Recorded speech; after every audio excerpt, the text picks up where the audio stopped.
नमस्कार दोस्तों, मैं Vishnudhari Singh, advocate Vishnudhari Singh legal channel में आप सभी दर्शकों का स्वागत करता हूं। दोस्तों, जैसा कि आप जानते हैं, प्रत्येक रविवार को मेरा क्वेश्चन आंसर सीरीज होता है। तो दोस्तों आइए, आज रविवार है। आज आपके कुछ चुनिंदा प्रश्नों का उत्तर मैं अपने इस वीडियो के माध्यम से देने का प्रयत्न करूँ। तो दोस्तों आइए, बिना समय गंवाए आपके एक एक प्रश्नों का उत्तर मैं देने जा रहा हूँ। पहला प्रश्न है कैट 420 साहब का। इन्होंने अपने प्रश्न में कहा कि मेरे घर के सामने से एक प्राइवेट ज़मीन से होकर रास्ता जाती है। बहुत दिन से हम लोग आ जा रहे थे, लगभग सालों से। अचानक वो प्राइवेट ज़मीन वाला मेरा रास्ता रोक दिया।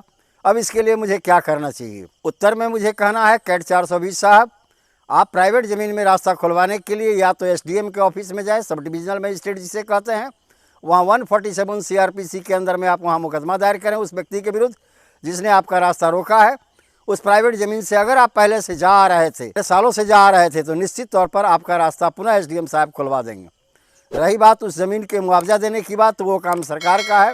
सरकार उस प्राइवेट ज़मीन वाले को मुआवजा दे देगी। आप उसके लिए अगर वहाँ से भी नहीं मामला बने, अगर एसडीएम कोर्ट से भी आपका मामला नहीं बने, तो आप चले जाएंगे सिविल कोर्ट में।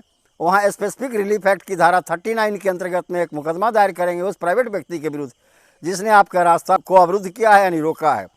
वहाँ पर सब कुछ तय कर लेने के बाद या साबित हो जाने के बाद कि आप पहले से उस प्राइवेट ज़मीन में आ जा रहे थे, अब वो प्राइवेट ज़मीन वाला आपका रास्ता रोक रहा है, ऐसी परिस्थिति में न्यायाधीश महोदय आपके रास्ता खुलवाने का आदेश दे देंगे और आपका रास्ता खुल जाएगा। अगला प्रश्न है सादिक अली साहब का। इन्होंने अपने प्रश्न में कहा कि मेरा एक 100 साल पुराना कब्रिस्तान है, लेकिन उसमें आने जाने का रास्ता नहीं है। प्राइवेट ज़मीन वाले विवाद उत्पन्न करते रहते हैं। ऐसी स्थिति में अब हम लोग क्या करें? उत्तर में मुझे कहना है सादिक अली साहब, इसके लिए आप अपने जिला के जिलाधिकारी से संपर्क करें। वहाँ एक सामूहिक आवेदन दें कि मेरे कब्रिस्तान का कोई रास्ता दिया जाए। जिलाधिकारी महोदय ज़मीन को एक्वायर करके, प्राइवेट ज़मीन वाले की ज़मीन को एक्वायर करके आपका रास्ता उस कब्रिस्तान तक के लिए बना देंगे। अगला प्रश्न है आरती नैली साहब का। इन्होंने अपने प्रश्न में कहा कि पैतृक ज़मीन को मैं बेचे हुए लगभग 10 साल हो गए। पिता ने उस पैतृक ज़मीन को बेच दिया, लेकिन मुझे मालूम अब हुआ इसलिए कि मैं बाहर रहता था। क्या अब उस ज़मीन की रजिस्ट्री मैं कैंसिल करवा कर अपना हिस्सा ले सकता हूँ? उत्तर में मुझे कहना है आरती नैली साहब, आप निश्चित अपना हिस्सा ले सकते हैं, क्योंकि पिता भी पैतृक ज़मीन को बिना कोर्ट के परमिशन से नहीं बेच सकता। यानी आपके पैतृक ज़मीन को अगर पिता ने बेच दिया है तो आप उस व्यक्ति के विरुद्ध जिसने ज़मीन खरीदा और पिता के विरुद्ध न्यायालय में जाकर के टाइटल पार्टीशन कम डिक्लेरेशन सूट का मुकदमा करें। वहाँ से आप ये साबित करें कि मैं इसमें हिस्सेदार हूँ, मैं पिता का पुत्र हूँ, मेरे बिना सहमति के पिता ने इस ज़मीन को बेच दिया। आप याद रखेंगे कि 10 साल हो जाए, 12 साल के अंदर 10 साल हो गया है, कोई दिक्कत नहीं है। आपको इंडियन लिमिटेशन एक्ट का आर्टिकल 65 यानी 65 कहता है कि 12 साल तक आप टाइटल के आधार पर किसी भी रजिस्ट्री को कैंसिल करवा सकते हैं। इसलिए अभी आपके पास 2 साल समय बचा हुआ है। आप न्यायालय में जाकर टाइटल पार्टीशन सूट, कम डिक्लेरेशन सूट का मुकदमा करें, आपका हिस्सा निश्चित मिल जाएगा और रजिस्ट्री भी कैंसिल हो जाएगी। अगला प्रश्न है हरिशंकर शंकर जी का। इन्होंने अपने प्रश्न में कहा कि मेरे पिता ने अपने पैतृक ज़मीन को एक बेटे के नाम पर वसीयत कर दी, तो क्या हम लोगों का उसमें हिस्सा नहीं होगा और वसीयत कैसे कैंसिल होगी?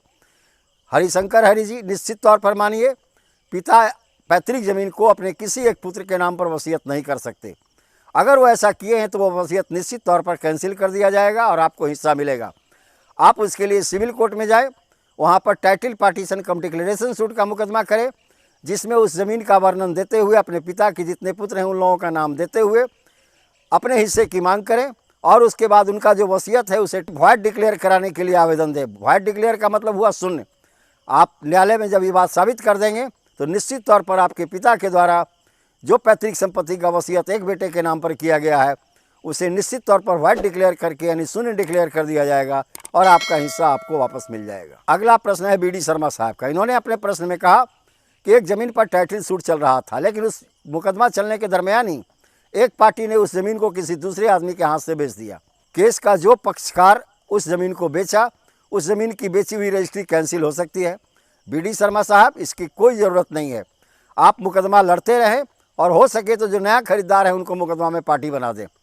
अगर जिसने बेचा है ज़मीन को, अगर वो मुकदमा जीत गया तब नए खरीदार की वो रजिस्ट्री वैलिड होगी, और अगर बेचने वाला मुकदमा हार गया तो नए खरीदार की जो रजिस्ट्री है वो स्वतः शून्य हो जाएगी, उसका कोई वैल्यू नहीं होगा, वो कैंसिल ही समझा जाएगा। अगला प्रश्न है पुलक सरकार साहब का। इन्होंने अपने प्रश्न में कहा कि मेरे माताजी के ज़मीन को एक भाई और 2 बहन ने मिलकर बेच दिया, उसमें हम लोगों का भी हिस्सा है लेकिन हमें हिस्सा नहीं दिया, क्या वह रजिस्ट्री कैंसिल हो सकती है? आप समझे पहले पुलक सरकार साहब, हिंदू सक्सेशन एक्ट के सेक्शन 14 के अनुसार महिला के नाम पर जो भी संपत्ति होती है उसकी महिला एब्सोल्यूट ऑनर होती है। जब तक महिला जीवित है उस संपत्ति को उसका बाल बच्चा, बेटा या पति भी नहीं बेच सकता। अगर आपके एक भाई और 2 बहन मिलकर उस ज़मीन को बेच दिए हैं, निश्चित तौर पर वो रजिस्ट्री न्यायालय से कैंसिल कर दिया जाएगा। इसके लिए आपकी माताजी को न्यायालय में जाकर टाइटल डिक्लेरेशन सूट का मुकदमा करना होगा। उसके बाद न्यायाधीश महोदय निश्चित तौर पर उस रजिस्ट्री को कैंसिल कर देंगे। तो दोस्तों, यहीं पर मेरा ये क्वेश्चन आंसर सीरीज समाप्त हुआ। धन्यवाद दोस्तों। अब विशेष अगले वीडियो में।